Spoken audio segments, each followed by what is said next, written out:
Can't hear you.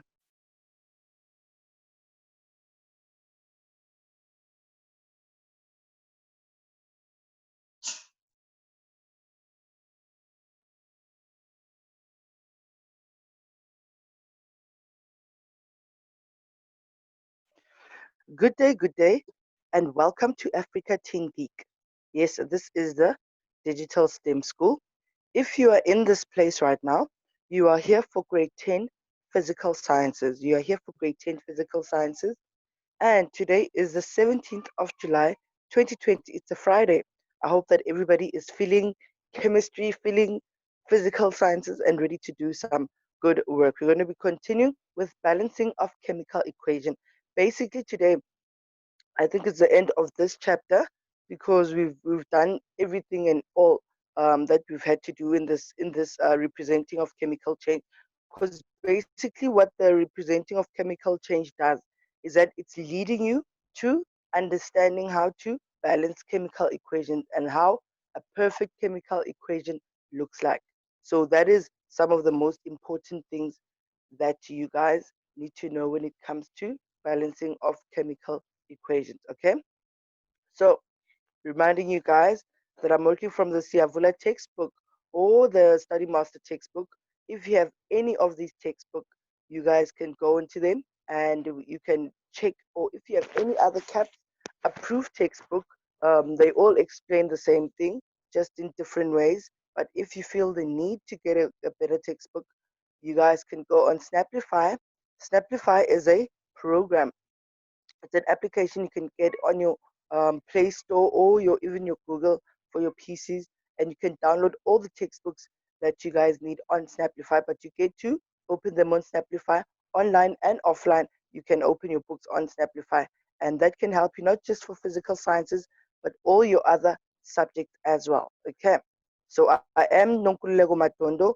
I am your physical sciences grade 10 teacher.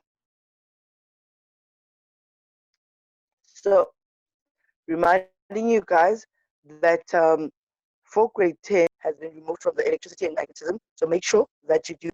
And here, they only, for chemical change, they've only removed reactions in aqueous solutions. So this is a part that we will not be doing for this year as it's been amended.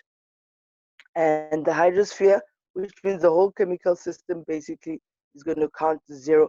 And we're going to have we're not go- we're only going to have one paper this year, which is I think about 75% of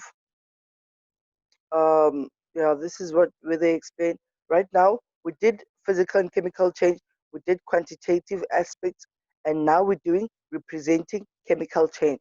So just remind you guys as well that soon we're going to have our little own assessments that we're doing for ourselves. Because remember, guys, it's much easier when you understand work that you test yourself on. So that's why we're going to have our little assessments. It's not really going to count marks, but it's going to count for marks in your heart because you will know what you understand and you will know what you don't understand. So we're going to do a little assessment for term 3 where I'm going to be asking you guys some questions and you guys will have a chance to go do them, and then the next day we do our revision on those problems. But in a way that will be you testing yourself. So if you do not um, treat it as a test, then you will be cheating yourself and you will never get to know what it is you understand and what it is you don't.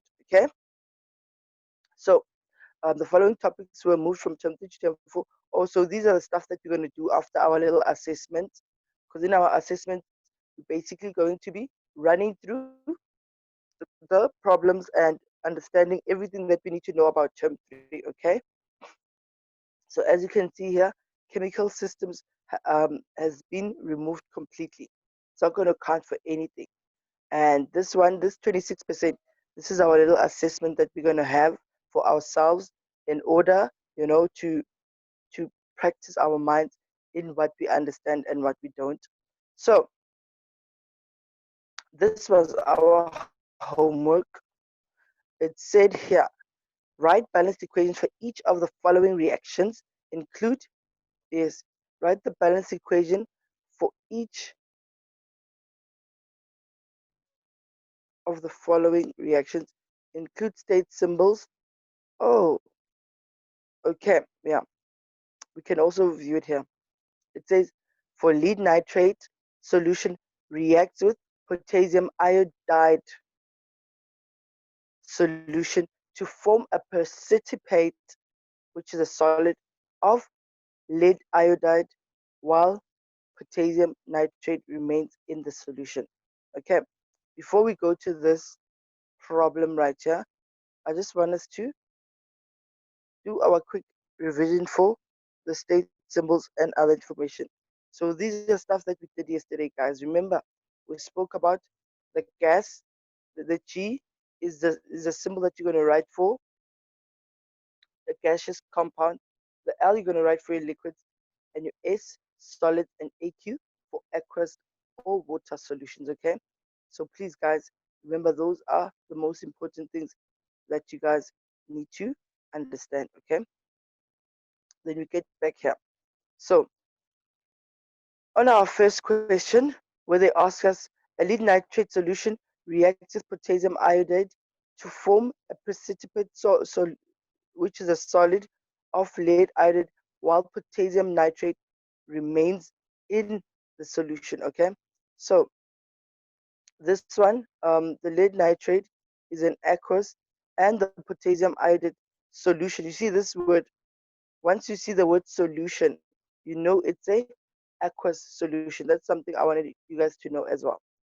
So that also counts. So immediately they write the word solution, you already know what it means. It means that it's an aqueous solution, okay? Because it's got concentration, okay?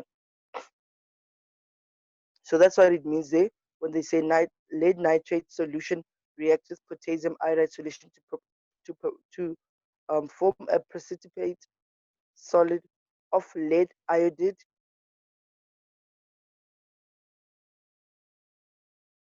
while potassium nitrate remains in the solution. Okay, so first we write an equation, right? That's usually how we start most of the time. Okay, so this is going to be our solution, but I'm not sure if this one has to be an aqueous, because here they said to perform a precipitate of lead iodide, while potassium nitrate remains in the solution. So this is actually supposed to be a solid, because they stated there to perform a precipitate solid of lead iodide. So this should have been a solid, okay? Because what are we doing here, guys? We're working from the information that they give us, okay? So we need to be able to try and interpret it into our problem, okay? So this one, you see, they said the potassium nitrate remains in the solution, so it remains an aqueous solution. But this one, they mentioned that to form a precipitate, which is a solid. So this one should have been a solid. Okay.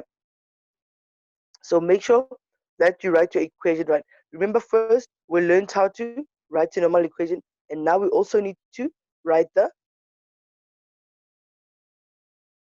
state symbols. This is what we call the state symbols. Okay.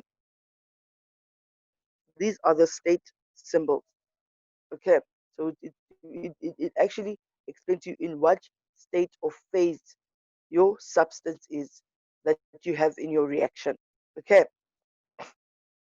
so now we come to count. Remember how we count. This one looks like a very complex, you know, equation, but we can break it down. So we start with a PB. We put it alone. You write how many atoms do we have? We have one. Then we go to the oxygen. Here they've gone to the oxygen, and you check, do you have any other oxygen there? No. So how many oxygen do you have? It's going to be 3 times the 2 that's outside the bracket. That's going to give you 6 oxygen. And then you have the potassium, which is 1. The nitrogen, which is 1 times 2. And that will be 2 nitrogens. And the iodide or iodide, there's no master pronunciation. However you name it, as long as you get it right. That's the most important part. This one will be a 1. Okay, then we come to the second part. Remember, we're comparing. We want to see which ones are balanced and which ones are not balanced. Okay, so we come to the PB. We come to the lead. The lead, there we've got a 1, and the iodide, we've got a 2. Okay, so there it is there, because we want it to correspond with the ones that we have on our reactant side. And the potassium, we've got 1 once again. The nitrogen, in this case, we've got a 1. And the oxygen, we've got a 3. Okay, guys, the thing that I don't understand that they managed to do here, but here, as you can see, the oxygen is a 3, but they wrote a 4 there, which doesn't make sense if you look at how they derive this equation. Okay, so it should have been a 3, not a 4. Okay, so this is a 3. Make sure you mark it down. But you're checking from your homework, so I hope that you did it the correct way, and I'm the one here who made a mistake and wrote a 4 instead of a 3. Okay, so in order to balance the number of atoms, first we start, we always start with one of them. Okay, so in this case, we start with the ones that contains the we show the coefficient of Ki, which is this one here, and we put a 2 in front. Why do we put a 2 in front? Because this side we've got 2 of the iodide, right? So either way, we would have had to add a 2 in front. And we also change the coefficient of KNO3 to a 2. So which means that we have balanced 2 of these equations right now. In this case, it's going to be, when we try and check all the 2's that we've added, the PBs is going to be 1, 1 each. The oxygen is going to be 6. The K's is going to be 2. The N's is going to be 2. And the iodide is going to be 2. So which means that after this one, our equation is going to be balanced. But I still strictly advise you guys to do it step by step. Do it one coefficient at a time. Just place one coefficient at a time. Okay. So which means that this is going to be our balanced chemical equation. It's going to be PB. We're just going to add a 2 on the Ki and a 2 on the KNO3. Okay. I hope that everybody got it right. This problem, most important. So we move into number 2. Number 2 says when heated. So basically, when heated means that here we've got an imaginary triangle. When heated, aluminium metal.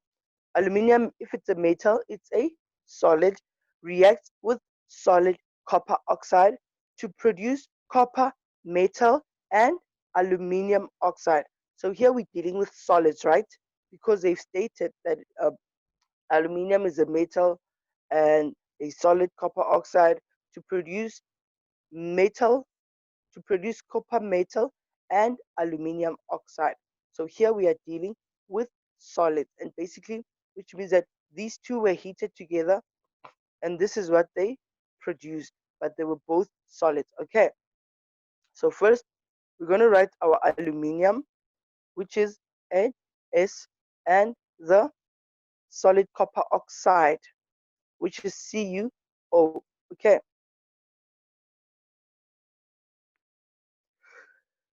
and then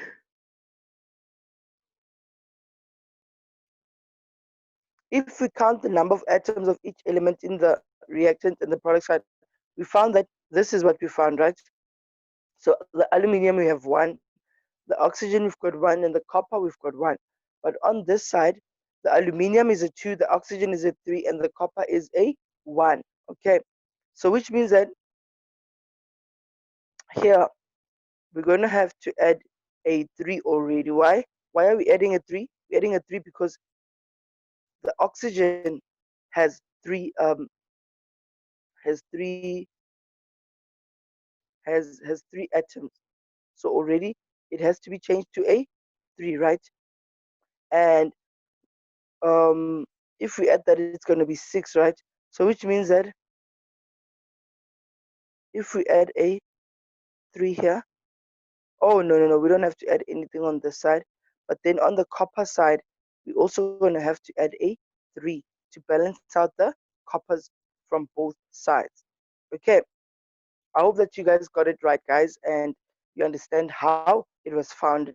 Okay, so in order to balance the number of O atoms, we change the coefficient of CuO, which is this one that I've just mentioned, to 3. We also change the coefficient of Al to 2, and we change the coefficient of copper to 3, right? So this one, because already it's Al2 and this one is Al1, we have to put a 2 in front. So you see, guys, why it's important to always write down step by step. Like I said to you guys, I would have preferred it if we did it step by step. For example, we first add the 3, and then we write our reactants and we write our product. In that way, you'll be able to see, okay, what is missing and what do you already have. And then after that, you'll see that, okay, let me change the aluminium to it too. And then you'll see that, okay, I've added this aluminium and oxygen is balanced, but copper is still outstanding. Then you go and you balance out the copper. So that will make it easier, especially when it comes to assessments and tests. I know as students, we get very anxious and we become confused very quickly. So it's always better to break it down just to make it easier for you and for you to be able to think much better. Okay. So this is going to be our balanced chemical equation. It's going to be 2 aluminium plus 3 copper oxide will give you 3 copper plus aluminium oxide. Okay. Are we good? That's great. Let's move on to our next one. It says here, when calcium chloride solution, so we already know it's an aqueous, right? Because it says solution there. So we already know this is a aqueous solution. Is mixed with silver nitrate solution. This is also an aqueous. A white precipitate, which is a solid of silver chloride appears, right? So you know silver, they're not just giving it a nice name. It's also there. It's also an element, and the element is Ag. Okay. So is mixed with silver nitrate. See, they also silver, it's Ag.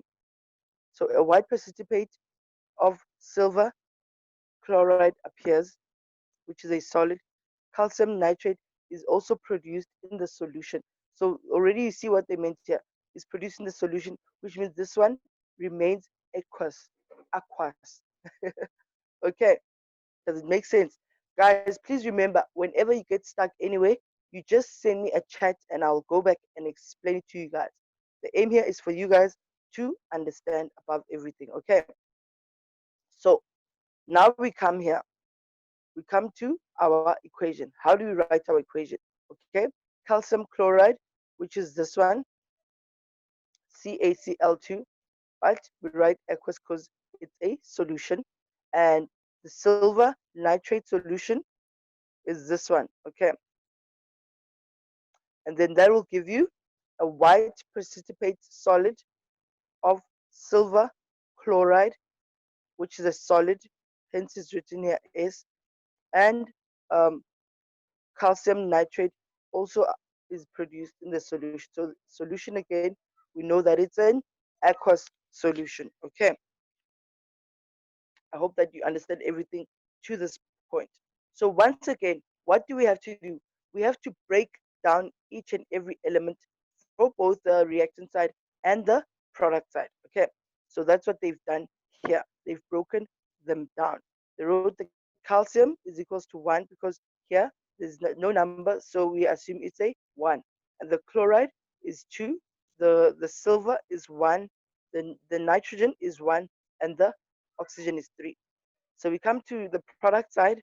On the product side, our silver is 1, our chloride is 1, our calcium is 1, our nitrogen is 6, and our nitrogen is 2, and our oxygen is 6. So it's nitrogen is 1 times 2, and the oxygen is 3 times 2. Okay, so there we have it now. Now we know what is balanced and what is not. So our calcium and our silver is balanced, but everything else is a big mess. So now we need to start and go back to our chemical equation and try to see what can we balance. But like I told you guys, it's always good to start it one step at a time. Okay. So here, which means we can start with this one, because here the nitrogen is 2. We can put a 2 here. Okay. Just to start with the nitrogen. If we put a 2 there, our Ag will be 2, our nitrogen will be 2, and our oxygen will be 6, which is what we have here. Our oxygen here is equals to 6. So we've balanced 2 in one time, right? And then from there, you write it down. You write it down and you see what you still have left behind. So which means what we have left behind is the chlorine and calcium, right? And from there, we come back and we look at it. Oh no, the calcium and the chloride. Oh, here, because we put a 2 on the Ag, it means that we have to put a 2 here as well, because our Ag here was 1 and here it was 1. But if we put a 2 on the Ag, it means this one also needs to have a 2 in front. So once we put a 2 in front there, then our equation will be balanced, right? I hope that you guys got these answers right and you actually did attempt your homework, okay? So now this is what we have, right? So which means now our equation is balanced, and now you write it down. And don't forget to write your state symbols as well. Add them into your equation. So now we have our perfect chemical equation, perfect balanced chemical equation. We just added a 2 there and a 2 there. Okay, are we all together? Then moving on to number 4. Number 4 says solid ammonium carbonate decomposes to form 3 gas products. Remember what we spoke about? What's a decomposition reaction? The reaction that whereby a substance is broken down. Basically, it's, remember our keyword. It's a body that breaks down into small pieces. So this is what we have. We're gonna have this. This is our body, and it's broken down into small little pieces because it's decomposing. Okay. So solid ammonium carbonate to form 3 gases. So these ones we already know now. We need to add a. So this one will be a solid. Don't forget to write it up. This one here, we forgot to write it, but you should never forget it. So here it's going to be a solid, and here it's going to have gas, gas, gas. Okay, because they mentioned that to form 3 gaseous products. Okay,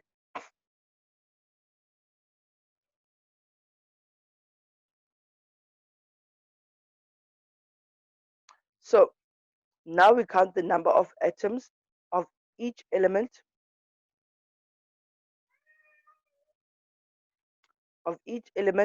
in the reactant and product, right? We do the very same procedure that we do all the time. We write our reactants. On our reactants, the nitrogen is 1, hydrogen is 8. Oh yeah, because this 2 is actually supposed to be a small 2 over here, right? So which means our nitrogen will be 2, and our hydrogen is going to be 8.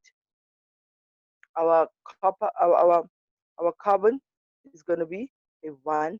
Our oxygen is going to be a 3. And for our product side, we know that our nitrogen is 1.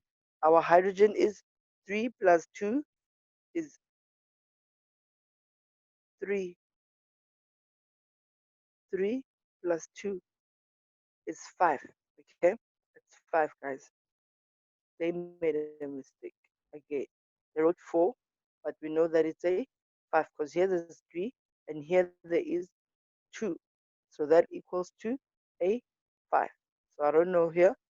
When they wrote a 4, they're trying to sabotage our equation, but it's fine. That's why you are there.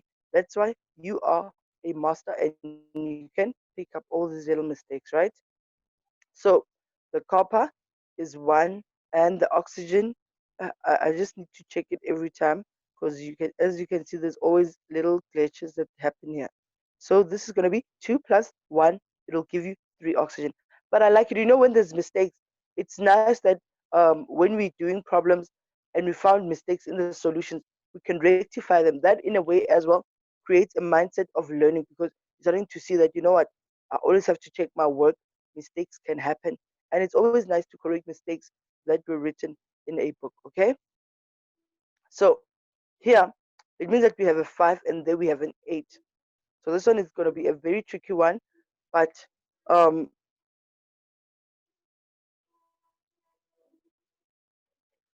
in this case, they try to make it easier for themselves by making these two half of each other. So I don't want to, I don't know what to do because I won't be able to write it down at the moment. But just know, guys, that here it's a 5. And if you want to balance these two out, you're going to have to say 5 plus 8 will give you 13, right? And then it'll give you 13. So if this is a 5, we have to find the lowest common denominator of these two, of the 8 and the 5. And then that's what we're going to plot in this problem here, in both sides actually. And then thereafter, that's when, oh, but we don't have to because now these two are broken up into 2 elements, right? So if this is a 8, this is a 3, we can just put a 2 here and it's going to be 6, right? 7, 8. Okay. So because the H is not one molecule in this case, they are broken down. So we just put a 2 here, right? So that's going to give us 8 of the hydrogens and 2 of the nitrogens. And then we come to the carbon dioxide. The oxygen, we can put a 3 there, right? The 3 is going to be, because the oxygen, we've got 3 over there. So it's going to be, put a 3, it's going to be 6. So which means that there, we have to put a 2 again, right? And then once we put a 2 there, we're going to have to times the whole thing by a 2. I hope that you guys are with me. You guys understand. If you're getting confused, just let me know. So we're going to times all of them by 2 in order to balance out with the 2 that we have here. Okay. And then thereafter, we will have our balanced equation. Okay. So this one, we do not focus on it because it's wrong. There is 5 hydrogens. We do not give in to wrong answers. Okay. So I hope that you understand how we did this one. Okay. Like I said, we added 2 there and then it becomes balanced. But now we have to put a 3 there because the oxygen is 3 on the other side. So this becomes 6. So once you put, after you put a 3 there, we're going to put a 2 here to make the oxygen 6 as well. But now we're timesing everything by 2, right? So which means everything this side must also be multiplied by a 2. Okay, except for this one. This one is not going to be multiplied by a 2. We're going to multiply this one by 2 and this one by 2. So it's a very long procedure. I wish that I had a writing pad and I'd be able to work it out for you. But just by explaining, I hope that it makes sense to you guys and you understand it because you're working from answer that you've already attempted. Okay, so scratch this out. This one is out of order. Okay, so that's the end of our homework for yesterday. So there's just one thing that I wanted us to look into, because we've already done the phases, right? So there was this one. Okay, this is another question, but we don't have to do it because we've done so many problems. Um, we've already explained how to balance the equation. So this one is a general experiment, which is the relationship between product and reactant, right? So they say here the aim the aim here is to investigate the relationship between the amount of product and the amount of reactant. So this is all we had, right?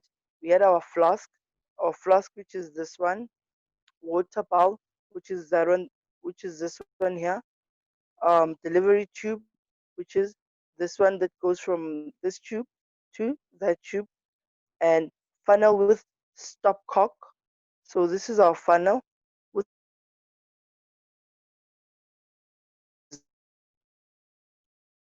stop as well. And very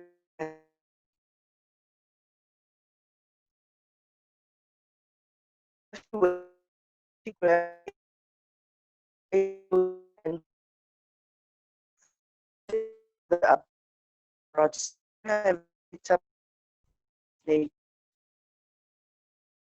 you wanna say